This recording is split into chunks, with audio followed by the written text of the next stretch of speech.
ពីក្មេងលេងឈូបាញ់ឃ្លីចាញ់ស្លាយយំឡើងដួលលុយជូនទៅលុយវិញឆ្លុះគ្នាបើគូមកធំជាងគេចូលអន្តរាគមមួយលេងចាំងគង់ជុំលេងលុយស៊ូលេងខ្សែបាក់ជើងចាំគូមកគ្នាយើងខាងនោះបងបានអ្នកនេះបងបានអ្នកមើលរាប់ឲ្យឆ្មាយយ៉ាត់រៀងខ្វះខាយក្លែកខ្យងឡងគ្នាបងហោខ្លែងរងងីអាំងភ្លើងឡងក្រៅដល់ដុកសែអូឆ្នាំបោគូគ្នាលេងអ្នកកំសែងមកអង្គុញលុតជង្គង់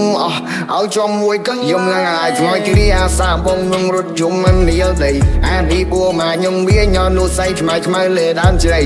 ភ័យបីរត់លេងមើលក្លាយលបឿនខ្ញុំរត់លៀងជាងអាកង់3ខោធ្លាក់ក៏មិនខ្ចីលើកដល់ផ្ទះមាត់ខោលើសោបង3ខ្ញុំធ្លាប់បបួគ្នានំងល់ចំងាយគ្មានណាលេងឈ្នះខ្ញុំទេកំឡុងខ្ញុំបាញ់បានឆ្ងាយព្រោះអីខ្ញុំវាធំនេះយាយមនុស្សតែក្នុងខ្លួនគេហៅខ្ញុំគូឡុងមកនេះយាយពីរៀបបីភូមិចូលគ្នាគឺសុទ្ធតែពូជខ្ញុំ